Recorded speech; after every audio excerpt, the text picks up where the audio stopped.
So I recently fought, 16th April, I fought at Fairtex Fight Promotion in Bangkok. It was amazing.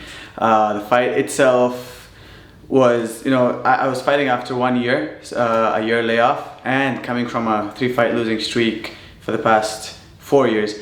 It was, it was a lot for me to process all of that, and then going into a fight from Team Fairtex with having Coach DJ and my teammate Benam in the corner. It was, I was double-minded. That is it going to be good? Is it going to be hard? How is it going to go? How am I going to perform coming off of a knockout loss? How did I cut weight? So a lot of thoughts going on in my mind, but everything went great. Everything was smooth. We had put in so much work. I had put in a lot of work in the conditioning, in wrestling, in striking. Everyone was helping. Rotang had helped me in the preparing for the fight as well. We sparred with him as well. He held pads for me as well. So it was all perfect, and I could not have asked for a better camp for a fight like this. Right. So the game plan for the fight was, since we knew that the guy is a heavy hitter and he's a swinging striker, the game plan was to stay inside the pocket and just take him down, roughen him up there, and then ultimately make him give up. And first round when it started, I was trying to kind of like feel how his fighting style is, like if he has evolved. His last fight that I saw was from 2019, so it was 3 years that he'd fought. I wanted to see, has he evolved, has anything changed? So I was just taking it nice and easy. It was going as we expected, and then all of a sudden he shoots a single, like a very low single on me, and I was like, what? Okay. And I just, Benam had taught me this wrestling trip. So I went for that. It worked, ended up on top, north-south. Threw 2 knees, hit him at the top of the head, but the ref told me that you're hitting in the back of the head, and I was kind of surprised that, no ref, I'm not doing any of that. But I still said okay, because I wanted to keep control of the fight, which is exactly what I did. I could hear my coach screaming, knees, elbows, knees and elbows. So slowly I started, we started the grind. We brought the grind on him. I could hear my opponent just working way too hard. I could hear him breathe too hard. I could hear him, I could feel that he's giving it his all, that he did not want to be there. Kept the pressure in the first round, wrestled, kept the top pressure, roughened him up with my knees and elbows. First round ends. Second round, the beginning of second round, I knew that this fight's gonna go to the ground, and put some head movement in, so a short left hook and ducked under his punches, a little fancy work, and then took him down, dumped him down. I felt his arm come around my neck when I went in for the body lock and takedown, so I just dumped him down, passed the guard, went to side control, landed some beautiful knees and elbows. Cut him open on the eyebrow, but I didn't see it there. When he complained about something to the ref, his mouth guard came off when I punched him in the face. So the ref stopped, and again I was surprised at why did he stop us. And then I realized that he had blood coming out of his eyebrows. Right after that, I got back in the same position, jumped him out, threw an elbow, and landed right in his orbital, and I could hear him scream, and that was really bad. He screamed really bad. The moment I heard the scream, I threw another elbow because I knew that the ref was going to jump in and stop the fight, and that is exactly what happened. Happy man. So Fairtex Fight Promotion, the production was so amazing. I've competed in a lot of competitions where they're supposed to be big names, they're supposed to be like, big organizations, but there's 1 or 2 things missing. There's things missing out, they have experience, but there's some things that go wrong. Or I've been to competitions where they mess things up, but this time it was picture perfect. Everything was so perfect and smooth. It was very fighter friendly.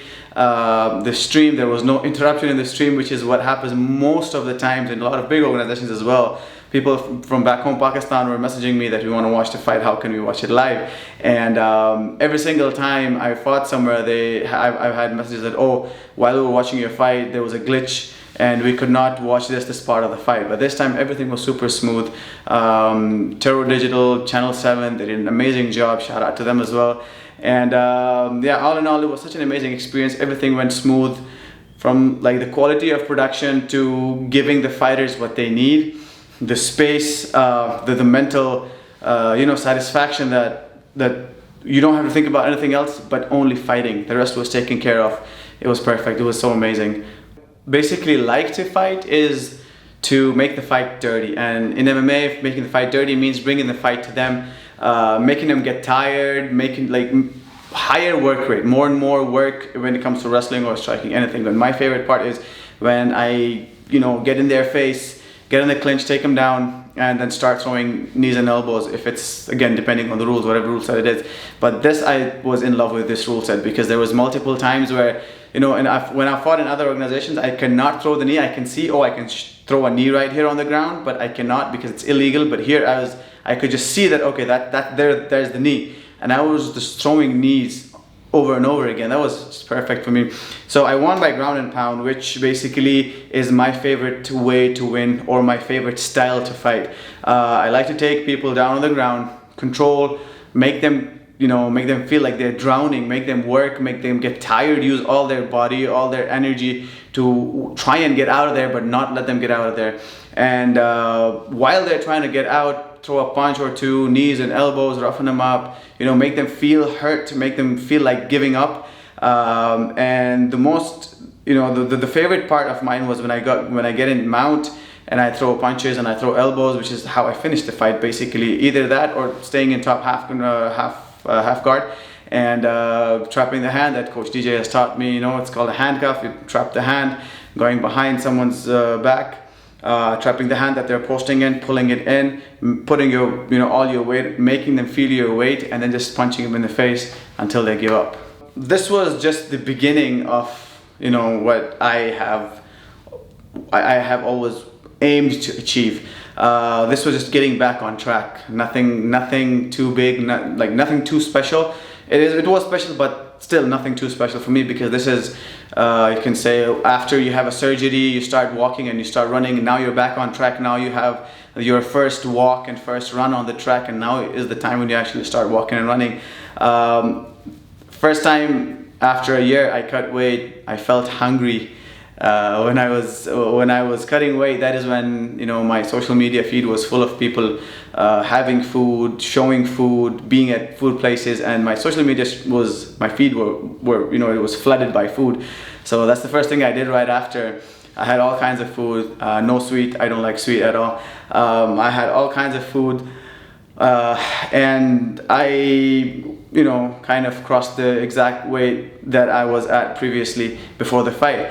So I'm happy with that, and now the goal is just to keep training, keep getting back in the fight camp, help my training partners who helped me with every single round, every single thing that they did for me. Now it's time to give back, and then it's time for me to get back to my training camp. At least two to three more fights this year. If all goes well, 4 or 5 fights, who knows, fight as much as possible, stay as busy as possible, because this is what a fighter's life is. You gotta stay as busy as you can. Yes, in MMA you cannot stay very busy because the rosters are big, lesser shows, not a lot of opportunities, but wherever I get an opportunity to fight, I'm gonna jump and take it. Big opportunity, small opportunity, don't care about that, so gonna keep on fighting now. Big thank you and a huge shout out to Fairtex, represent, Fairtex Fight Promotion, Fairtex Thailand, Fairtex Training Center, especially my coaches, boss Prem, big boss Mr. Wong, everybody who ever has made this possible, all my teammates, each and every single person who helped in making Fairtex Fight Promotion happen, who make Fairtex grow. Be it the trainers, be it the Muay Thai trainers, be it the cleaners, everybody, every single person deserves a shout out and a thank you. And once again, a huge thank you and a shout out to Boss Prem and Mr. Wong. Thank you so much. Subscribe and share.